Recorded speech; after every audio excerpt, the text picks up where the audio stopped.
అంటున్నారని వచ్చేసామండి. ఇక రాజమండ్రి పై నుంచి రైలు కింద నుంచి లండన్ నుంచి లడికిన రాత్రి వచ్చేసానండి. నేను వస్తా దొరగారు మీ కోరికని గుమ్మడికాయంత బంగారాన్ని తీసుకొస్తుంటే కుక్క ముట్టుకోకుండా కుక్క తోక ముట్టుకుంది విజయవాడ బస్ స్టాండ్. కుక్క తోక ముట్టుకున్న బంగారం మళ్ళీ మీరు ముట్టుకుంటారా లేదని 7 పాలేళ్ళ పెట్టించేసి ఏట్లో పడేపించానండి. 3 కోట్లు తీసుకెళ్లి మురికాలలో పడేశాను.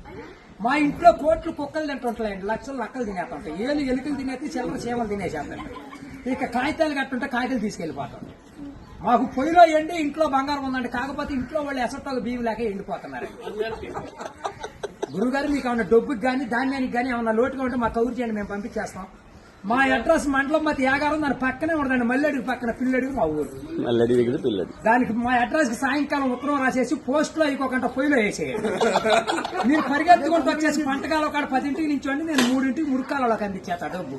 పగిలిపోయిన వాడి మీద వచ్చేస్తుంది 10 కోట్లు మరి డబ్బు. అక్కడ బుట్టతో తీసి తట్ట మీద ఆరబెట్టాం. అప్పుడు నేను చదువులో కాడ బాగా పాస్ అయ్యామండి. నేను చదువు సంకల వరకు చదివానండి, గుడుంతాలు గుండెల దాకా వచ్చేసి పాఠాలు పాదాల వరకు వచ్చేస్తే ఇంగ్లీష్ ఈదులు అమ్మడ పరిగెట్టేసి చదువు ఎక్కువైపోయి అబ్బాయి గారి సంతకం పెడతాం మర్చిపోయాను. సోనియా గాంధీ గారి దగ్గరికి వెళ్ళి ఉద్యోగం అడిగానండి. రాత్రి రాజీవ్ గాంధీ గారు రాసిచ్చారు ఈ ఊళ్ళో ఉద్యోగం, ఎక్కడైతే సంతకాలు చేసే పని ఉండదు. ఈ ఊళ్ళో ఉద్యోగం రాసాక ఒక పని దొరికిందండి. ఈ మధ్యన ముసలి అంతా ఉండకూడదని పొద్దున్న మా డిపార్ట్మెంట్కి ఆర్డర్ వచ్చింది. ముసలి ఉన్న కాడి నుంచి అత్తాకోడళ్ళు పోట్లాడుకుంటున్నారు. అత్తలు అడుగులో పడిపోతుంది, కోళ్ళు వచ్చి గొంతులో పడిపోతుంది, మంచం ఎక్కేస్తుంటే అన్ని అడుగు మీద కూర్చోండి. అందుకని ముసలి అంటారు తీసుకెళ్లి మెగాస్టార్ చిరంజీవి గారి దగ్గర చేర్పిస్తున్నాం.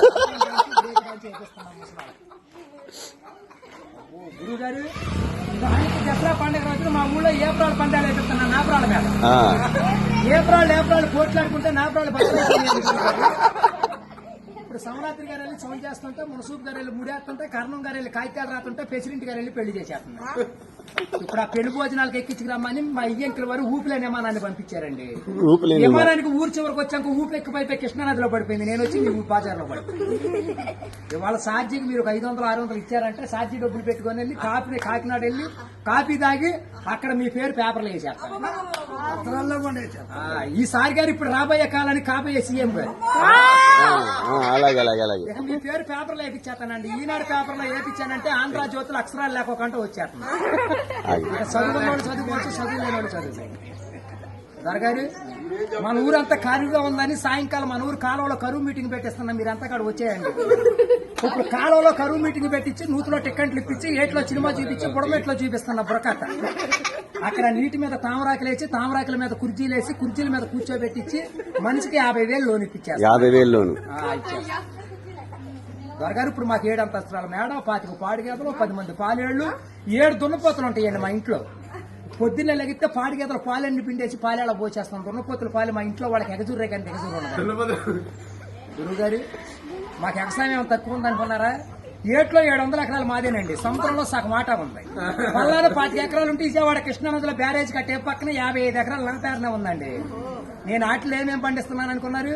ఈ మధ్య జనాలంతా ఎక్కాలంటుంటే ఎక్కుళ్ళు వచ్చేస్తున్నాయి, బీబీట్లు తింటే షుగర్లు వస్తున్నాయి, చిక్కిపోరు తింటే చిందులు వేస్తున్నారు, మగసిరులు తింటే మతులు పోతున్నాయి అని చెప్పి ఇప్పుడు నేను చీమలతో సముద్రం మధ్యన దున్నిచ్చి, నక్కలతో నారు తెప్పించి, చుంచులతో ఊడిపించి, ఎలుకలతో కోపించి, కాకులతో కాటా పెట్టిస్తే ఎకరానికి 95 బత్తాలు పడుతున్నాయి తోకలేనట్టు.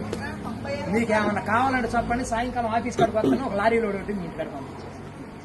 మరి పంపించండి, మళ్ళీ మా ఆఫీస్ వచ్చిన కొనుగోలేదు, లక్షలకు వచ్చిన కరువు లేదు. కోట్లు కుక్కలు వేసినా, లక్షలు నక్కలు వేసినా కానీ మేము కాఫీ దగ్గర కాకినాడ వెళ్ళిపోవాలి, భోంచేతకి బొమ్మ వెళ్ళిపోవాలి, నిద్ర చేతకి నీలగిరి వెళ్ళిపోవాలి.